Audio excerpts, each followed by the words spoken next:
أشهد أن لا إله إلا الله. Kau asal kat sini? Lah, aku penat lah tertidur tadi sekejap. Sampai termimpi-mimpi aku. Mak bapak kau call lagi tau.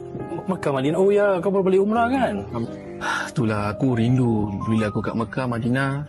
Turun hotel je, masjid kat depan mata. Bergegas kan? Terus pergi ke masjid nak solat Jumaat. Tapi kat sini rumah aku jauh lah daripada masjid. Macam mana aku nak angan-angan aku masjid kat Madinah? Oh, Masya Allah, tu sweet problem. Okey, sekarang kau punya rumah jauh daripada masjid. Tak macam umrah kan, dekat. Daripada hotel pergi masjid dekat. Betul. Okey, sekarang pahala bagi orang yang daripada tinggal tempat tinggal dia sampai ke masjid, dia akan ikut distance. Semakin jauh, semakin besar pahala dia dan semakin luas pengampunan Allah. Masya Allah. Masya Allah. Sebab kalau setiap langkah tu dapat pahala. Setiap langkah tu hapuskan dosa. Kalau let's say tak dapat ke masjid sekalipun, jadikanlah rumah itu sebagai masjid. Macam mana? Dirikan solat berjemaah, baca Al-Quran. So, jadikan suasana dalam rumah tu masjid. Memasjidkan rumah anda. Jadi, yang menyebabkan umrah tu makbul adalah selepas tu, after that, what do you do? Baiklah, terima kasih Ustaz. Lagi mana, Man? Aku nak memasjidkan rumah aku.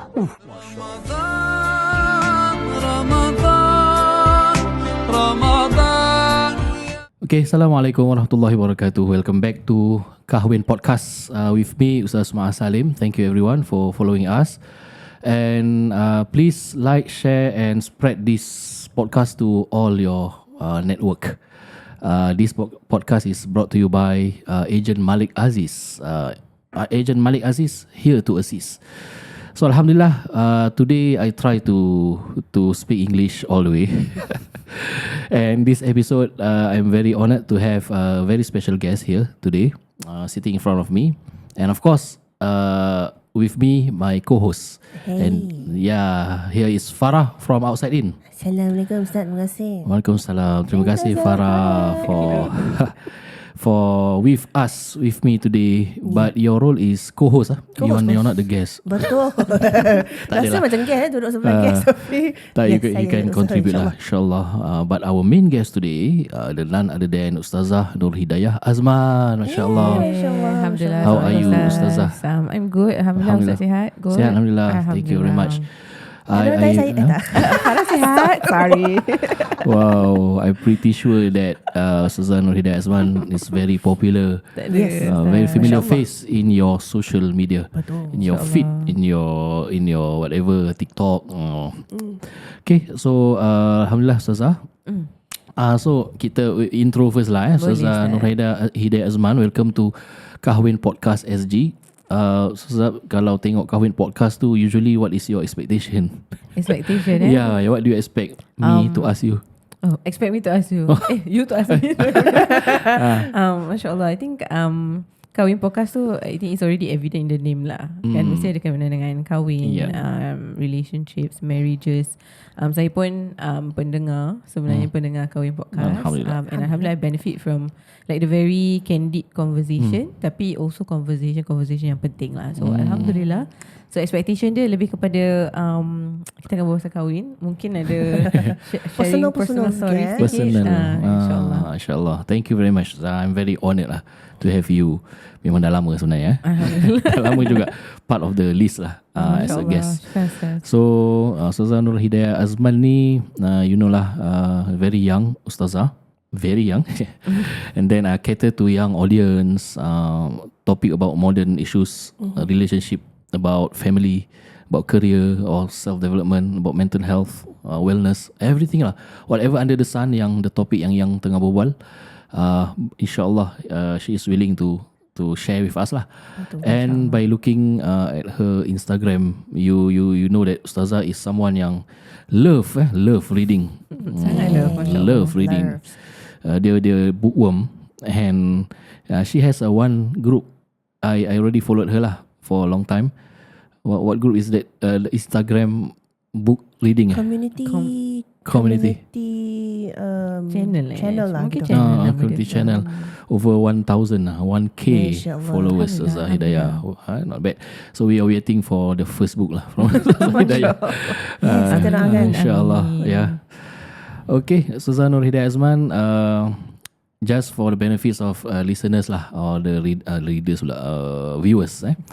Ustazah Nur Hidayah memang dia born and bred through Islamic education system, Madrasah Al-Junad Islamiyah for 12 years. Betul. Correct me if I'm not, if I wrong. And then after that you pursue your study in a bachelor's degree in Malaysia, Yes, betul. University Malaya. Betul. Oh, Malaya. In what course did you take? So I studied Usuluddin. Usuluddin. So saya punya jurusan tu is Quran Hadith lah. It's about Islamic theology. Kalau nak translate, yeah, Islamic. it's about theology, Usuluddin, akidah, yeah. tauhid. Betul. Alright, then after that, after you completed your studies, you furthered your studies. That's where you pick up all those the modern sciences, Yes. including psychology. Betul. Mind to share with us. Maybe tak semua orang tahu. Ya, nanti yelah, you know netizens lah, kenapa Ustazah ni berbual pasal mental health lah, psychology lah. So you think dia tak ada credible ke?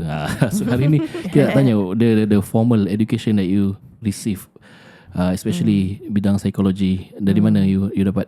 Okay, so cerita dia sebenarnya is lepas kita habis belajar, that time it was 2018 lah. So 2018 tu baru nak start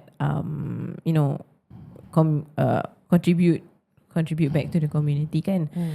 Jadi kita pun bila baru graduate tu, we are very semangat lah, kira macam okay, I have all of this, kita nak berbakti balik to the community.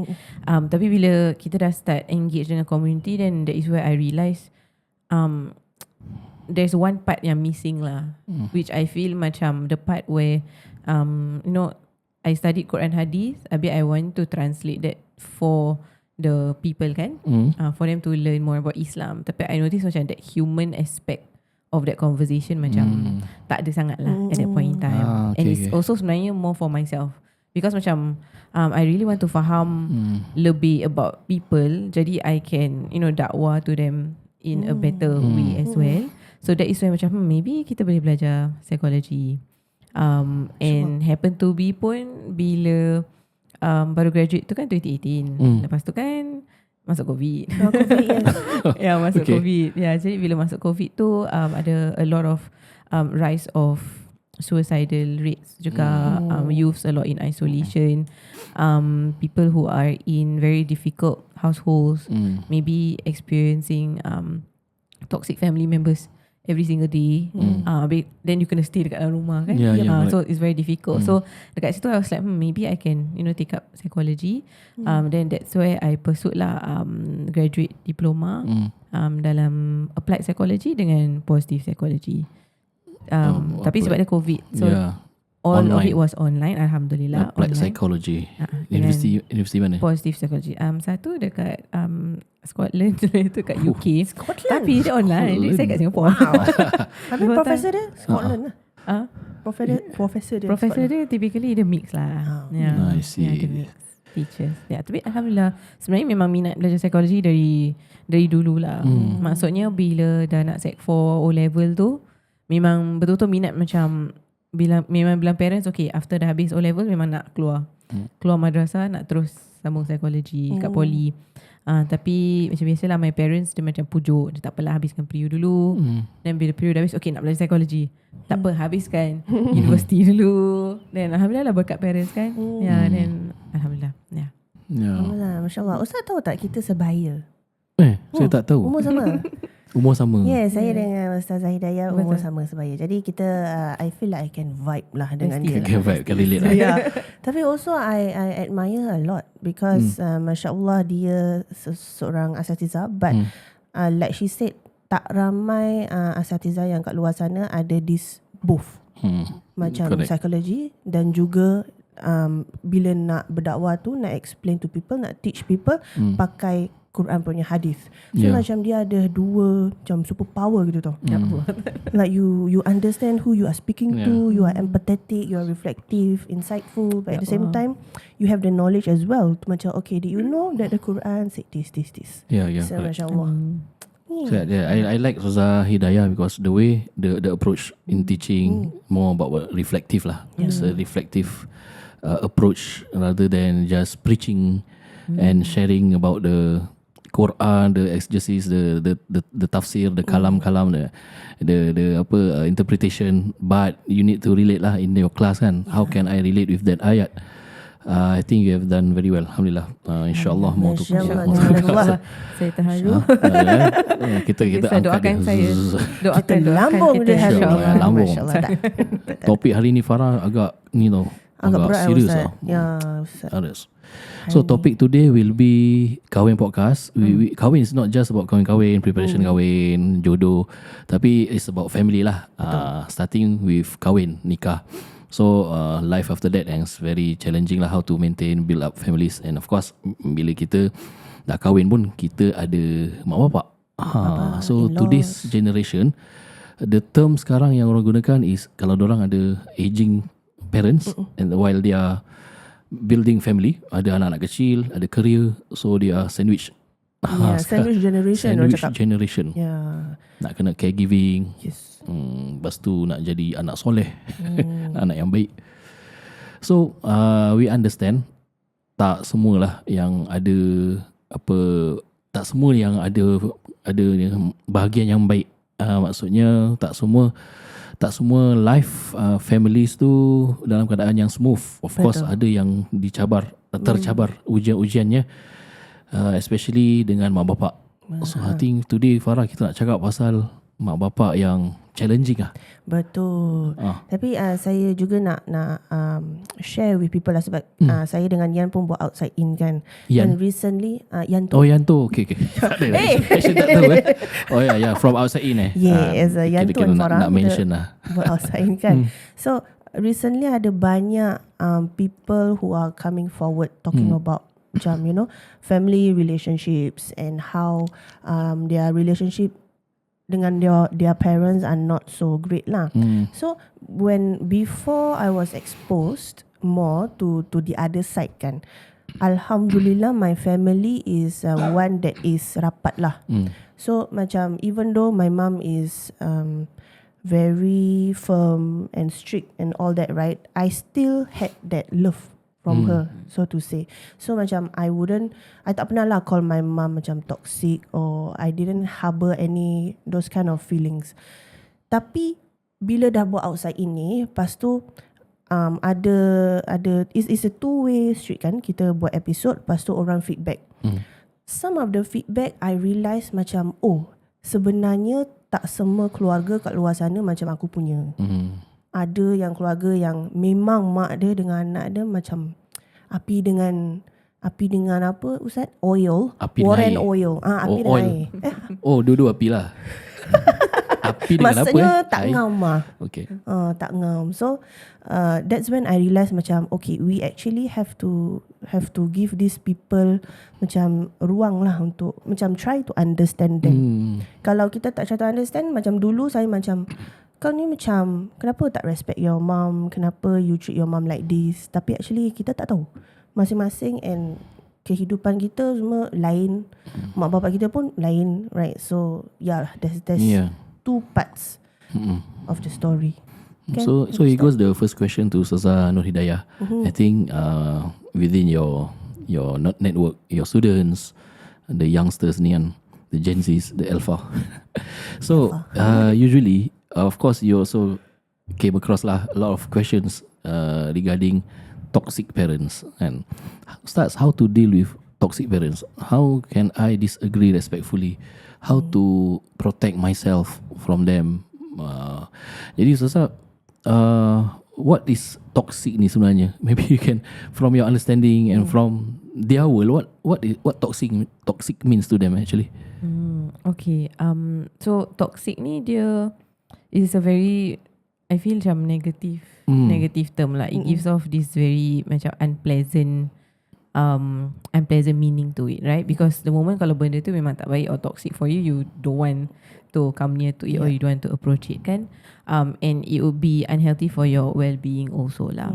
Jadi usually people kalau dia cakap we are in a toxic relationship, so maksudnya ada like some things which is unhealthy for that relationship, or probably dia membuatkan seseorang tu, or dia cause this individual to become someone that they are not. Maybe because Islam teaches us to take care kan of our well-being, our mental health, all aspects of our being. And sometimes when you are in a toxic place, dia tak serve lah that healthy aspect of ourselves. Jadi cuma yang what I feel is really interesting is that mungkin more people are becoming much more aware of this understanding of toxic relationships. Jadi diorang akan straight away start to identify that Macam I'm red in a flags. toxic red flags. Mungkin dulu tak ramai orang understand about that topic. So kita pun tak tahu, we thought it's normal. And as usual lah, when we grew up in our families, we learn from our parents and they are our first teachers, and we learn that is the correct thing to do because that's the only thing that we learn, right? And jadi sekarang when people are much more aware of this area of mental health, when people talk about having toxic relationships, toxic parents, dia dah jadi like I'd say a magnifying glass where you can slowly identify ni macam toxic, this is macam something wrong. But I think the challenge is also macam how do we balance that lah, right? Between suddenly identify semua benda toxic. Kadang benda tu tak ada apa-apa, mungkin kita yang lebih sensitif, right? We are easily affected by things, then straight away kita say this is toxic. Or my parents tak agree with what I want to do, then toxic parents, it's very easy for us to just label parents as toxic, tapi it might probably not be, or maybe kita macam a bit too sensitive to it, or sometimes that could be the case lah. Sometimes memang betul it is a toxic household ke, toxic individual ke, toxic family members. Jadi youngsters of today, I feel macam they are very aware of that. Cuma what we also want to teach them is to not also like macam self-diagnose. I think that's what we love to do kan. Macam kita nervous je, saya rasa saya ada anxiety, kita stress sikit je kita rasa kita depressed. So macam kita use this word so easily, sampai kan we use it as if it's macam a normal thing. Tapi sepatutnya it's supposed to be diagnosed. Kita supposed to speak with professionals to get their perspective, and they also have the indicators lah. So dekat bidang psikologi ni dia ada like everything lah. Kalau kita sebut pasal contohnya grief, kita sebut pasal anxiety, depression, dia akan ada a list to check whether kita betul-betul ada tak those symptoms, those indicators. Jadi when you speak to a professional, it's better to understand understand if that is really happening, or is it just macam minor inconveniences.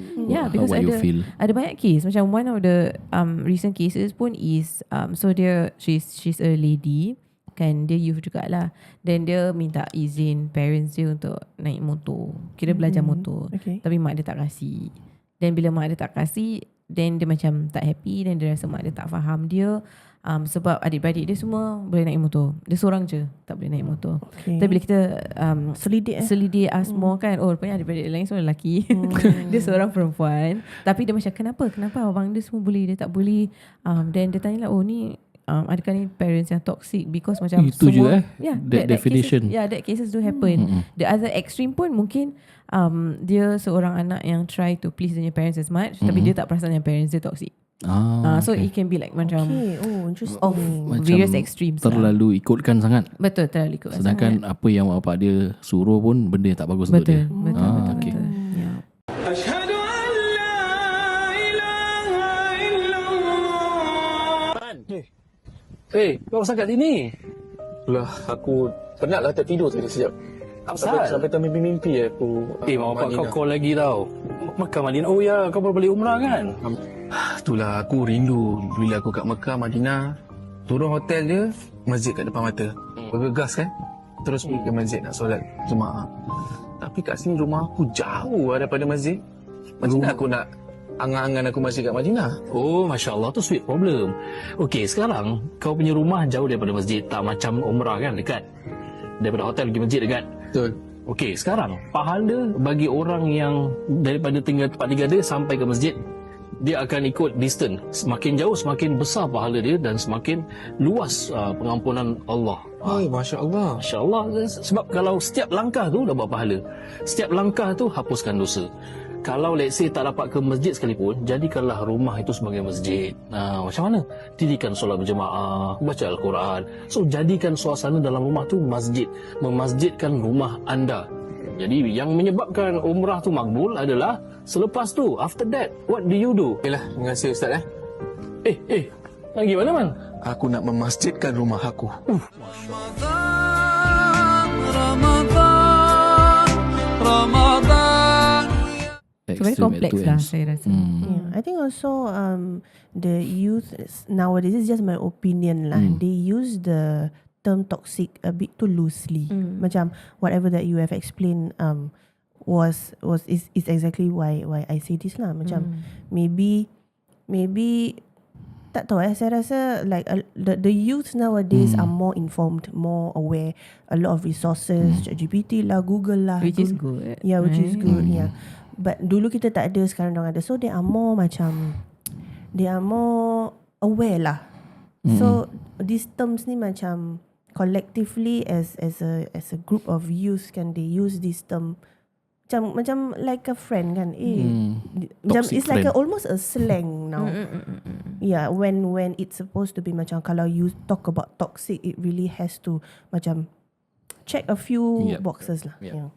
I think beza zaman dulu, zaman sekarang. Dulu tak pernah dengar toxic parents. Toxic at least confined to friends, relationship, husband, wife. Yeah. Now suddenly toxic parents. Tapi I believe that toxic parents pun dia tak sampai menyampaikan kepada mak bapak lah.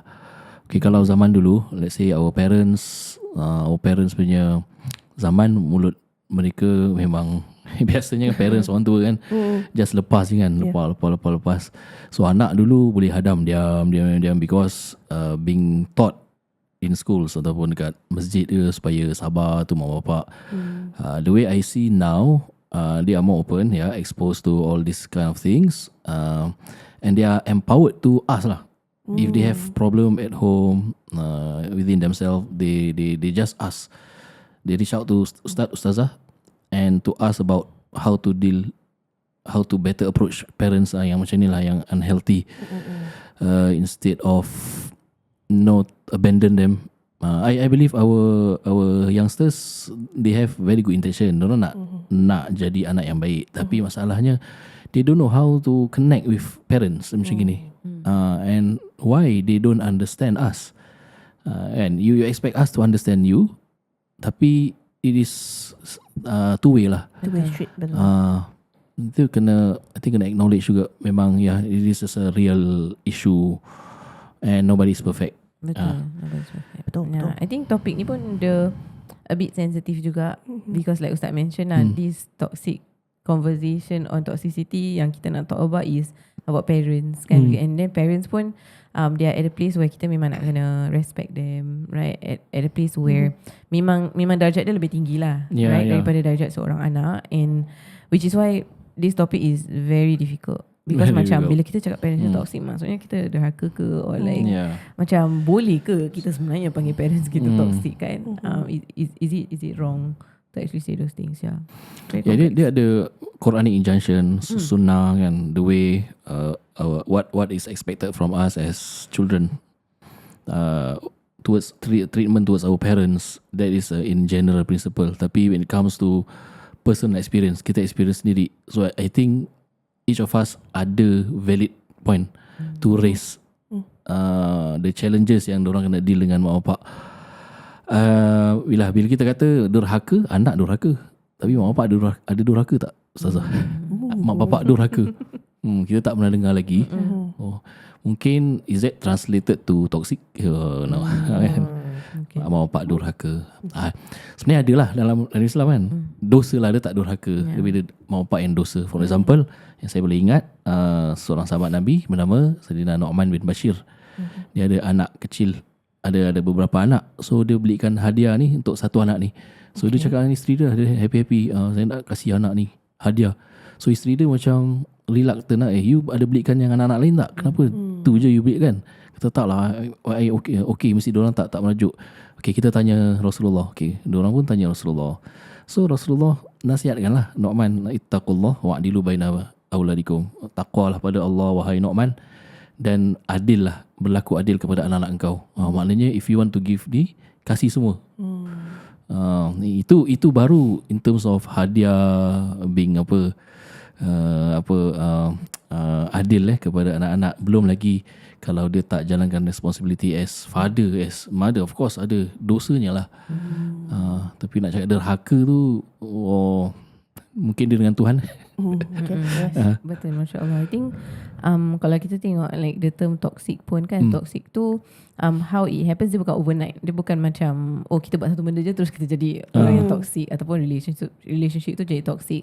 But toxic is really macam a certain pattern that you continue to do sampaikan it causes an emotional injury to that individual. So I think bila contoh yang Ustaz berikan, dia give one hadiah to just one anak, right? Allah says untuk berlaku adil, and that's very important because when you berlaku adil pun you pun menjaga dorang punya hati, dorang punya emotions. And again, toxic is that build up sampaikan orang tu ada emotional injury kan. So and then from that POV, bila kita tak adil with our children, there is that emotional injury yang is continue to build up lah, right? And then naturally like kita semua pernah jadi seorang anak. Kita still seorang anak maksudnya. Tapi kita pun ada kita punya fair share of macam kenapa macam mak bapak kita tak show as much love compared to ni, kenapa mak bapak kita kasih yang ni lebih, right? So memang naturally for children kita akan think that way, favoritism that sense of favoritism. But it's also memang ujian lah untuk parents juga kan, because memang naturally manusia ni kita akan sayang, suka semua, but kita akan incline towards something.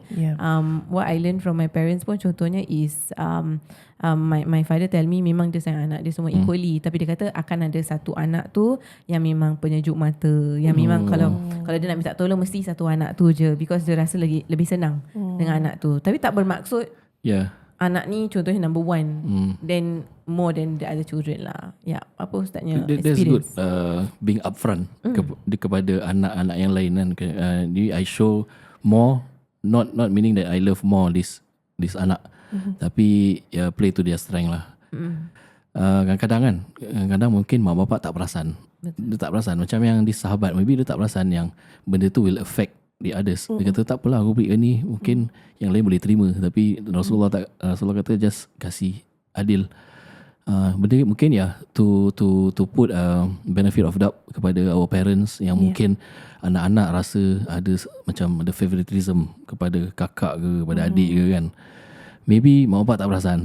Baik sangka lah. Itulah saya punya pendapat. Tapi Ustaz yang berbual pasal yang baik sangka kepada parents kan, recently kita ada keluarkan satu reel ni lah. To just summarize, dekat dalam reel tu I cakap benda similar to what Ustaz said. I said macam our parents are human as well, and our parents also make mistakes. Betul. Mungkin dulu bila dorang nak membesarkan kita, macam sahabat Nabi tu, dia nak kena try and error kan. As first time parents, maybe okay, they realize benda ni salah, and then insyaAllah they will try to be better, right? So they can make mistakes like us as well. So that was my message tau. Tapi ada satu yang macam I shared earlier in the episode kan, ada satu sepasang suami isteri, both of them sehati lah, they share the same sentiments. They said something like why should I, so what they are trying to say is macam, okay, you are saying that our parents make mistake and that we should forgive them. Sabar, dia cakap apa Sabar, saya boleh cut sabar. I'm trying to remember what they said. Yang, dia cakap apa yang? So it tak forgive. Apa dah lupa pula. In a way macam, but we accepting that mistakes can be made.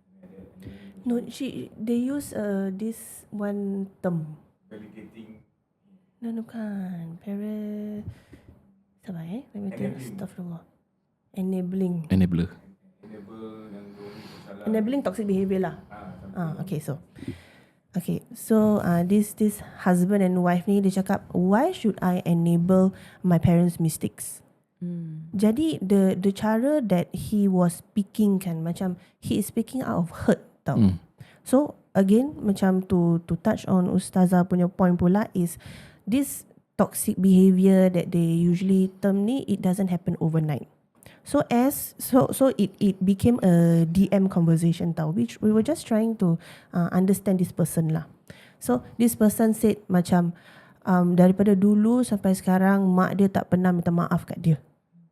So it's like a build up of you can imagine years and years and years. Mungkin pada dia, mak dia macam does something to hurt him, sampai ke besar dah kahwin, tak tahu ada anak ke, wallahu alam, tapi dia still rasa This that hurt, childhood kan? trauma banyak berlaku ni. Dia orang kata tu dia akan domino effect generational issue.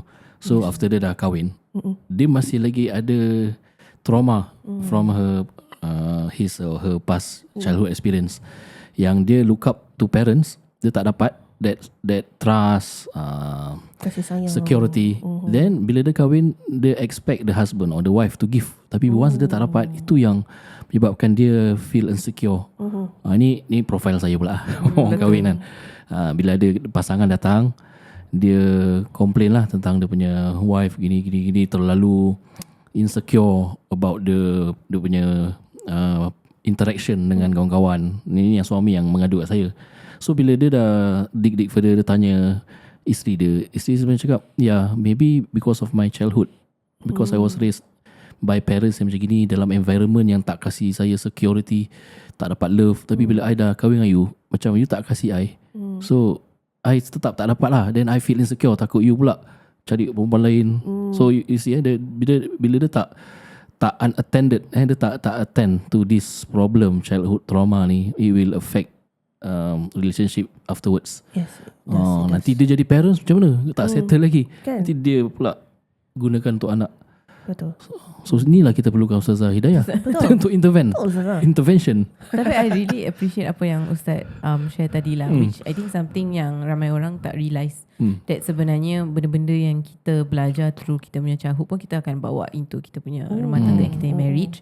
So that is like the perspective of macam mungkin children yang like Ustaz mention not attended to kan, tak dapatlah keadilan daripada ibu bapa mereka. Tapi at the same time, it's also for us to realise that kenapa macam Farah sebutkan tadi, we want to also have a bit of husnuzon untuk bersangka baik juga, is because sebenarnya our parents, dorang operate dengan ilmu dan pengalaman yang dorang ada. Berbeza Yes, and dorang operate pada era yang sangat berbeza, and they are also trying, they are also learning. Again, I'm not saying that macam tak apalah kalau parents kita toxic, tak apa, maafkan. That is not my point, which I really understand. Memang it's really difficult when you are experiencing very difficult parents, tapi is to understand also that they operate in a space where they use whatever experience and knowledge that they know. And macam contohnya, kalau my upbringing will affect my marriage, right?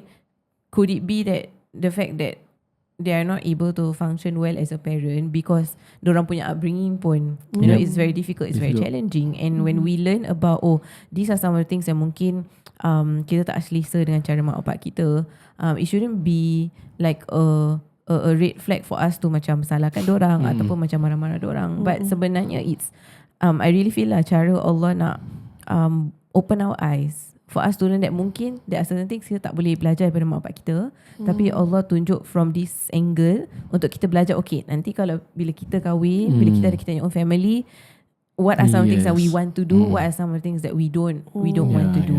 And at the end of the day, parents kita memang manusia, right? Again, not to validate yang apa dorang buat tu okay, that is not the point.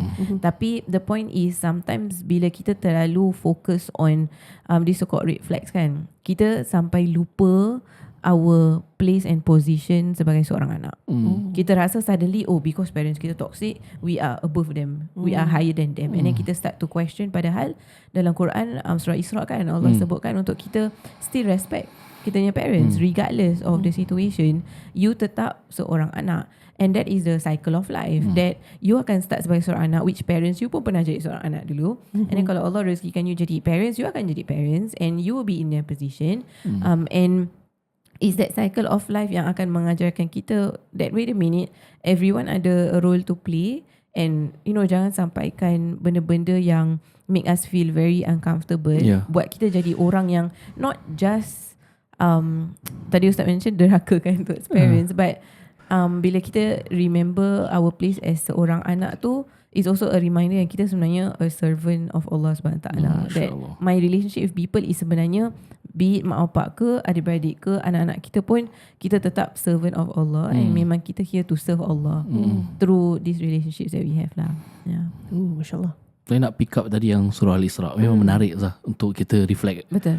So pendengar dan juga penonton boleh buka Quran surah Al-Isra ayat 23. Yes. Tentang mak bapak ni lah. So Allah perintahkan kepada kita, Allah nasihat kepada kita, kalaulah mereka tu apabila mereka dah dewasa, salah satu atau kedua daripada mereka. So it's very important why Allah specifically mention when they grow old. Because when dah grow old, kita dah jadi sensitif. Kita punya mulut pun tak jaga. So that's where dia punya ujian datang. Fala taqul lahum uffin. So you don't say something yang harsh words. Tu I think Ustazah, dia more to reaction. Your reaction jangan jangan balas balik. Walaupun orang kata kesat ke, merendahkan kita macam gini ke. pun tak boleh Ustaz. Tak tahu jaga anak ke. Tu tak boleh. Agak termasuk tak Ustazah? InsyaAllah masuk. Uffin dalam bahasa Arab, uffin. And then wala tanharuma, jangan perkecilkan mereka. Wa qul lahuma qawlan karima, just say good words, be kind to them. Walaupun mereka harsh kepada kita. Itu yang saya faham lah. Kenapa bila psychologically developmental ages tu seseorang dah besar, dah dewasa, dah tua lagi kan, dia akan ada perangai dia sendiri macam budak-budak. Jadi dia akan marah-marah ke, dia akan meletih, membebel. So sebagai anak, your reaction should be jangan macam mereka, jangan balas balik. Don't follow their energy. So you need to cakap baik, sebab nanti it will build your maturity lah akan datang. Nanti you pun tua, you nak juga anak you tak biadab dengan you. Betul. So tak tahu like the way that I faham macam tu lah. Kenapa dah umur dewasa, lepas tu Allah kata jangan cakap uffin lepas tu jangan tengking, jangan rendahkan mereka, cakap mereka baik-baik. Because reality dia macam tu. Psychologically orang tu macam tu. So you yang dah dewasa, harap-harap praktis sabarlah nak melayani. Betul. Tapi again topik ni challenging kan. Challenging, Sebab macam kita nak respect parents kita nak berbakti dengan parents kita, tapi every time parents kita cakap something je memang mengguriskan hati and everything, right? So it's a very difficult space to be in, which I feel all of us agree, kita memang acknowledge lah. Kita memang acknowledge sangat. Betul. Whenever, especially kalau kita tak sebut tentang toxic parents pun, any normal parent akan ada its challenges, right? Akan ada its challenges. Contohnya kalau our mothers, they go through menopause period, like subhanallah. That is already challenging, right? And then as our parents grow older, like Ustaz mentioned, ada makin sensitive, right? Ada makin sensitive. Macam dulu kita cakap ni okay je, sekarang kita cakap ni dah salah, cakap ni salah, tak cakap ni salah. Jadi again, it is to remind us lah kenapa kita nak give good treatment to our parents. Again, kita give good treatment to our parents bukan sahaja sebab they are our parents, tapi sebenarnya it is an instruction lah, a commandment from Allah Subhanahu Wa Taala. And I think sometimes bila kita terlalu fokus on just that person that we are trying to serve, kita lupa yang dia pun sebenarnya hamba Allah, dia pun sebenarnya very imperfect, manusia. dia juga manusia, sama macam kita lah. Kadang kita expect parents kita untuk jadi this very perfect ibu, perfect ayah, tapi kita sebagai seorang anak pun taklah perfect. Kita pun ada kekurangan kita. But again, it's not to say that whatever it is that they do is okay, right? Especially in the case of parents yang mungkin toxic dan sebagainya. But it is for us sebenarnya to understand that, at the end of the day, sebenarnya kita always lupa yang where we are at kan. Allah SWT sebenarnya dah letak kita kat situ. Kita lupa yang Allah pilih parents kita. Kita lupa yang Allah pilih untuk kita ada dekat sini sebagai anak diorang. Like kenapa saya anak bapak? Saya bukan anak bapak Farah kan. Why did Allah choose me to be part of keluarga ni? And we always just focus on these individuals, tapi kita lupa Allah yang letak aku dekat sini. Allah chose these parents for me. And the system is always on accountability, that bila I jumpa Allah will not ask me about what did my parents do to me. Allah will always ask, what did I do when my parents is like that? And every single person, dia akan ada that accountability. And same thing, kalau there are certain justice yang kita tak boleh dapat from our parents, then our parents pun ada amanah kan untuk take care of us and our parents, nanti dia akan bertemu dengan Allah, and correct. They will have to answer to Allah SWT. And you don't have to answer to Allah on behalf of your parents apa. You have to answer to Allah on behalf of your own self. And that's something that we always need to remind, that at the end of the day, apa yang I nak jawab dengan Allah, you know, when I meet Allah SWT, memang this is difficult, but Allah yang letak I dekat sini. And bila I tengah berdepan dengan contohnya ibu bapa yang kurang senang, Allah pun tahu I sedang berdepan dengan ibu bapa yang kurang senang. And why also in that situation kita pun put too much pressure on ourselves. Because sedangkan Allah tahu yang memang susah kita nak communicate dengan kita parents, tapi yang Allah inginkan is ihsan lah. Right? In the ayat pun sama kan. Wabil walidaini ihsana. Right? To treat one of the translation dia kata untuk treat our parents with goodness, with kindness, gentleness. But ihsana pun speaks about the concept of ihsan. Like ihsan tu bermaksud bukan kita cuba jadi perfect child, bukan kita mengharap parents kita jadi perfect, tapi ihsan tu bermaksud you do what you can to the best of your capacity. And kalau itu your best dengan your parents, Allah tahu that is the best that you can give. Same way for parents, if that is the best that you can give to a child, right, that is the best within our own capacity lah. Okay. Beautiful. Yes, selalu bila Ustazah Hidayah berikan dia punya reflections kan, itulah. macam terus boleh terreflect sendiri. Boleh lagi 1 jam ni sebenarnya. Wow. From parents perspective, dia different world, kita different world. Saya teringat salah satu sahabat yang nasihatkan about parenting. So treat your children accordingly lah, according to their age, according to their understanding their world kan. So actually reversely pun sama juga. Kita kalau nak treat kita parents, kita kena understand their world, baru kita boleh approach. Because ni sahabat ni kata, because yang our children ni they live during their time, not your time. So kita pun sama, the way we approach kita punya parents, kita deal dengan orang yang live their time, not our time. So cannot expect them to understand our world, and sama juga kita try to understand their world, their POV. Satu lagi soalan yang selalu orang tanya. Okay, kita tahu taat mak bapak benda yang wajib, syurga di telapak kaki ibu kan. Kalau ni tak dapat restu ni memang haprak lah. Hidup hancur. Habislah kau. Tapi dalam masa yang sama, kita pun sekarang kita pun digalakkan untuk jaga kita own mental health. So at the expense of kita punya mental health, kadang-kadang kita terpaksa separate dengan mak bapak kita, tak berbual, in order for us to protect ourselves and to protect this relationship, because the toxic kan. Jadi ada tak di situ garis pandu, garis pandu panduan or your advice? Is there any line yang distinguish between being obedient and being disobedient? Masya-Allah. Berat topik kan. Kita minum kopi dulu. We'll be back from the break. That's a very difficult question. Tapi sebenarnya that is a common question. Kan macam kita nak jaga kita mental health, tapi mak bapak kita macam ni macam tu, right? But of course please take into consideration apa yang kita dah share so far, to just lay out the foundations. Tapi bila kita nak go specifically into this topic kan, kita kena understand that sometimes apa yang kita perlukan, like what I need for my mental health, sometimes I can get it from my family. Okay. There are certain times or certain people in scenarios where dia tak boleh dapat from dia punya own family. So when we talk about mental health, it's really important that kita ada our own support system.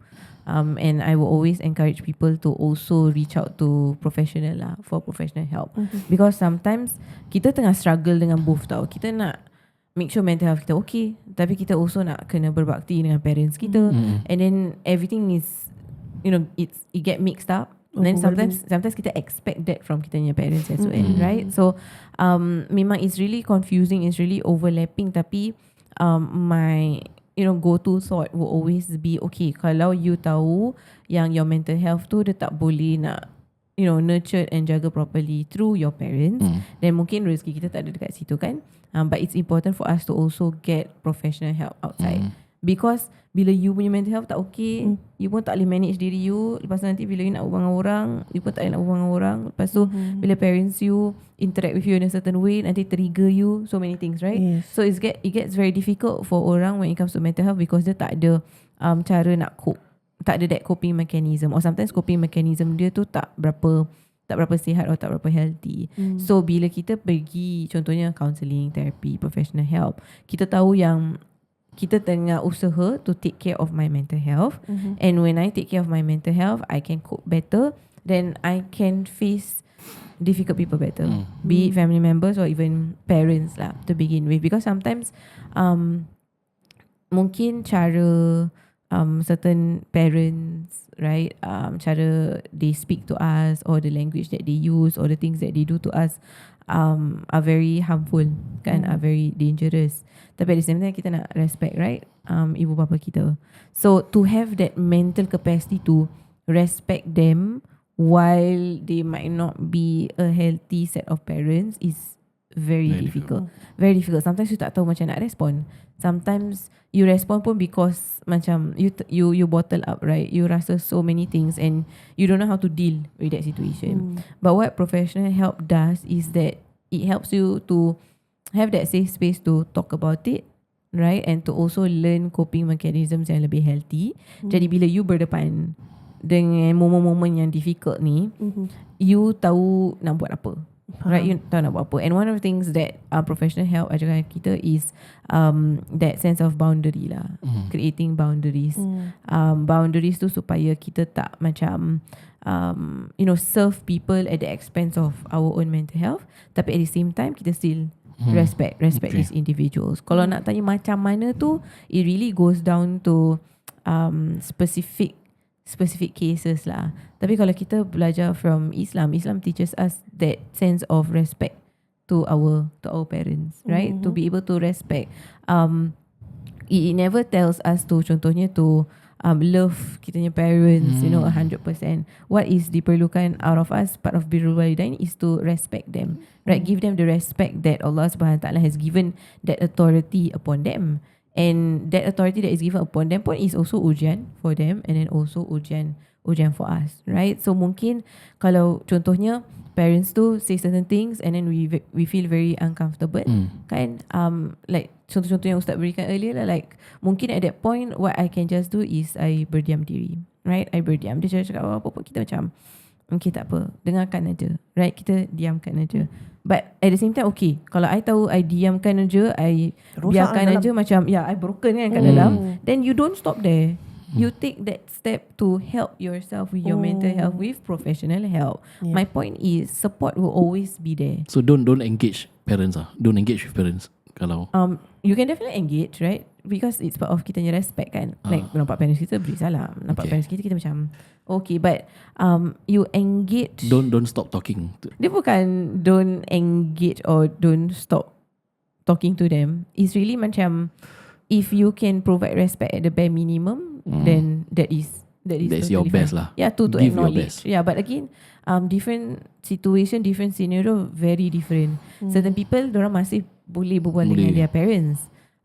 Parents orang macam toxic ke tak healthy ke apa ke, dorang masih boleh like boleh function. Some people parents dia sebut something dia terus dia shut down. Terus dia shut down, terus dia trigger, terus dia nak kena leave that space.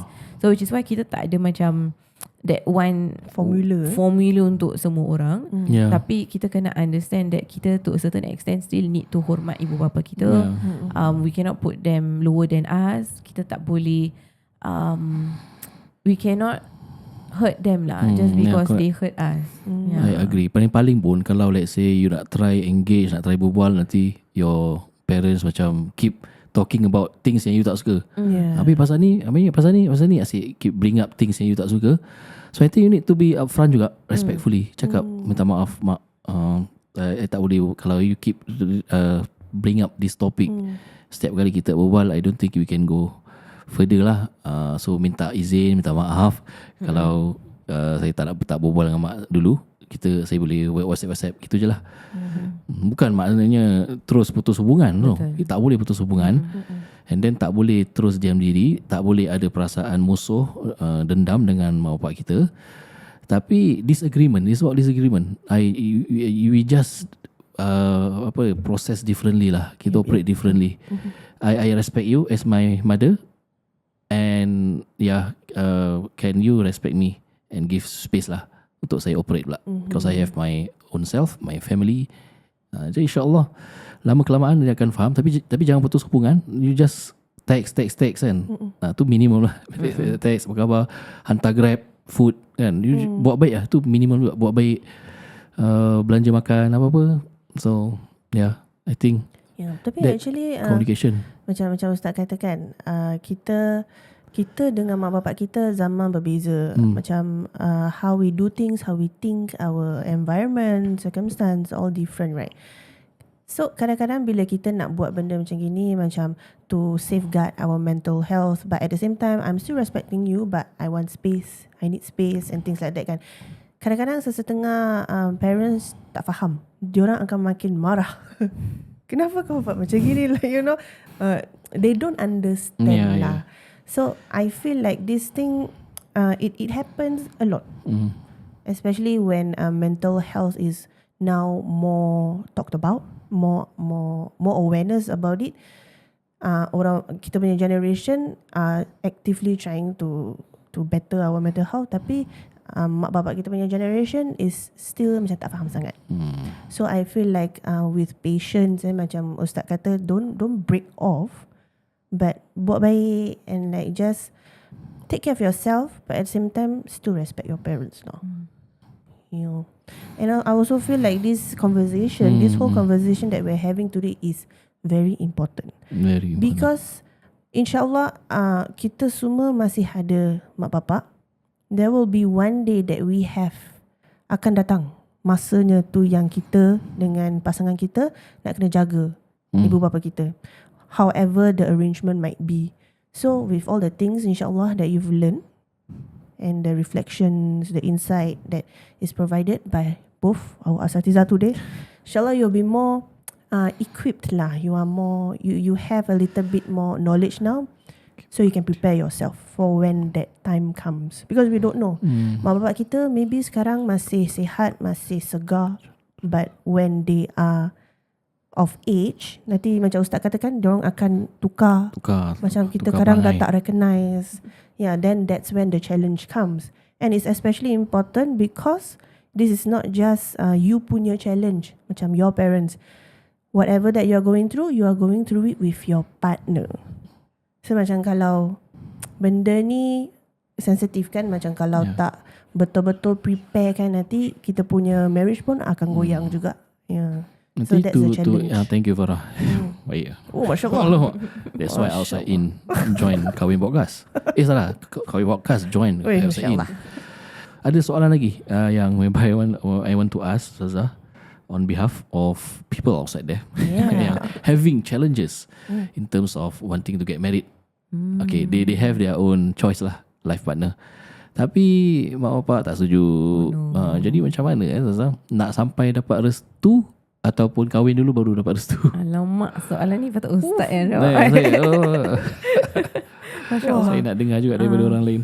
It's really difficult lah. Tapi ni macam sebab parents tu toxic ke atau just general? I think tak toxic lah, general. Maybe dia punya partner, choice of partner dia tak berapa berkenan. Okay, for example lah kita letak lelaki lah lelaki tak payah wali kan. Jadi kalau mak bapak tak setuju pun tak kisah, nikah boleh jalan terus. Tapi in sense of dia ada guilty lah pasal restu kan, juga dapatkan restu dari mak bapak nak kahwin. Redha mak, redha Allah terletak pada redha orang tua. Hadis ni. Dan kemarahan, kemurkaan Allah. The wrath of Allah. Wow. Terletak pada kemurkaan orang tua. Very big. Jadi seorang lelaki ni for example, dia nak kahwin tak dapat restu mak bapak, dan dia dah dating dengan perempuan ni dah lama, sejak zaman sekolah. Mak bapak tak berkenan. Jadi haruskah bila dia nak tunggu dapat restu ni? Adakah dia perlu dapat restu baru kahwin, ataupun kahwin dulu pelan-pelan dia convince mak dia? Wow. Pada Ustazah? Pada saya. Okay. Kalau saya kahwin dulu cerita. Ustaz lelaki kita perempuan macam challenging sikit. Probably people yang ada that concern pun is sebab kita pun understand perlu redha dan restu ibu bapa kita in everything that we do lah. Some people contoh people tu Farah lah sebenarnya. Farah dia selalu macam always macam like check with your mom whether so your mom okay tak with this pilihan and things like that, right? So dah biasalah dia dulu. So some people dia memang okay, anything parents dulu. Parents approve, okay go. Parents tak approve, dia terus okay tak apa, break off, right? Tapi the challenge is bila kita dah suka, lepas tu parents kita tak suka pula, right? And it's a very common case lah, common case. What I can offer is for us to cuba understand atau find out kenapa dia tak happy with that relationship. Sometimes bila ada disagreement je, kita terus rasa mak bapak kita dah tak restu, nanti kita kahwin tak dapat restu, suruh rumah tangga macam tak baik, you know that kind. But sometimes dia bukan sampai tak restu. Sometimes dia macam ada benda dia tak happy, tak berkenan. tak berkenan. There are certain cases where contohnya sebab saya anak first. Jadi bila nak let go of a child for first time memang berat, right? Macam alamak ni macam mana lagi the only daughter lah in the family. So kita nak kena understand kita punya parents punya POV. Bukan to understand macam untuk mempersoalkan mereka balik kenapa diorang tak agree dengan kita punya choice. But kita kena cuba faham macam apa diorang punya concern. Is it concern pasal ada different culture ke? Is it concern sebab kita punya finances ke? Atau mak bapak kita tengok macam tak ready je, macam setiap hari bangun pukul 12 macam mana nak jaga anak orang, you know that kind of thing. So sometimes bila kita dapat that rejection, kita always straight away fikir pasal orang tak faham kita. But it's really important to cuba memahami where our parents is coming from. And bila you cuba memahami, that's very important because you pun boleh nampak things from diorang yang POV. Ibu bapa pun see a side of kita di mana orang tak tahu that side of kita bila kita dekat rumah. Ibu bapa kita tahu sedikit sebanyak kita punya kebolehan, kita punya capacity juga, how matured we are. Sebab bila Ustaz tanya soalan ni kan, saya teringat saya pula ada that one time pernah bila early 20s lah. Early 20s tu memang alhamdulillah dah ada orang yang kita suka. Tapi bila I brought up to my parents, especially my dad, dia terus cakap no. Dah habis belajar belum? Dia cakap tak boleh. So itu saya I think at the age yang dah nak habis. Dah nak habis belajar. Terus tak boleh? Ya, terus tak boleh. Terus tak boleh. So macam kenapa tak boleh? Is it orang ni not the best choice ke? Is it? Tapi at that point my father dah tak bilang pun kenapa. Dia macam no, tak boleh. Sekarang dah tahu? Apa dia? Sekarang dah tahu kenapa? Dah besar sikit tahulah. Dia bilang dah besar sikit. Mungkin kita do a bit more reflection lah. Ya, macam kenapa but of course macam our parents will always have the best, macam our best interest at heart kan. Okay, I see. And they will always want the best for us lah. So mungkin at that time dia rasa macam I was not ready. And mungkin too young lah. too young. Mungkin kita rasa kita dah besar. Kan early 20s. At one age lah, kita teenager pun kita rasa kita dah besar. The moment kita boleh buat something je, kita rasa kita dah besar. Tapi in the eyes of kita parents, we will always be that very small baby, that very small child, vulnerable, fragile kan. Sampai besar kita baby. Until dapat cucu lah. Until dapat cucu terus cucu yang baby. Itulah parents. Anak tu bukan baby. Anak lupa dah. So memang it's really hard bila kita berdepan dengan saya nak kahwin tapi parents tak kasih, or maybe parents tak open to that particular person yang kita pilih. But kalau ada ruang untuk kita learn more why, then that's important. Certain parents akan kasih kita that explanation. Certain parents mungkin tak kasih. And kita left tu macam kenapa kita tak boleh kahwin, right? Waktu tu merajuk susah keluar rumah ke? Kalau keluar rumah tak tahu nak mana. Tapi tak bayar duit pun. That point sedih lah. Macam alah kita nak kahwin tapi macam tak boleh. Tapi tak apa. Maybe there are certain things yang kita perlu focus on. Maybe kita perlu matang lebih sikit untuk kita come back to this particular question again. So dulu bila saya kahwin pun, that wasn't like the first time that I said, I found somebody and then I wanted to kahwin. Oh, masya-Allah. Then bapak saya cakap no, tak boleh. So a few years later kita try again. So actually a few years before that dah pernah try lah. at a super very young age juga. Wow. Tapi macam tak boleh rejected by parents. Second time pun tak boleh. Second time tak boleh. Lepas tu third time pun tak boleh until I macam okay lah. Kalau ada jodoh tu jodoh lah, right? Kalau memang macam this is jalan that Allah has set for me, then okay lah, it's gonna be jalan that Allah set for me. So only until bila kita macam dah redha sikit dengan ketentuan Allah, and kita pun continue lah, yang mana perlu kerja, yang mana perlu habiskan belajar that kind of thing. Mungkin bila, so I kahwin late 20s, so bila recently bila baru kahwin pun baru realise yang macam okay, sebenarnya kalau fikir balik dulu early 20s tak matang langsung. Macam kita ingat dah besar, belum besar sebenarnya. And there are many things yang kita perlu prepare lah for a marriage. Yeah, which probably at that point our parents tak boleh nak explain ke articulate, because kita punya mind pun tak boleh nak faham. Tak faham. Yeah, and recently saya ada baru baca di study yang kita punya brain kan only reach macam its maximum potential, or brain kita is dah jadi an adult brain bila kita masuk kita punya 30s. So actually bila kita tengah 20 kita belum matang pun sebenarnya.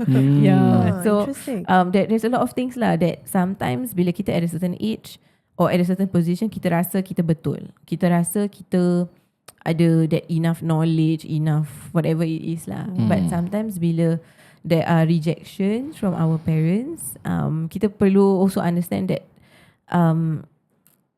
Allah pun allow that to happen lah. So it also means that benda ni bukan determinant by your parents sebenarnya, tapi dia actually the bigger determinant is actually Allah SWT, and Allah tahu ni belum masa you lah. And mungkin this is the right person, mungkin this is not the right person.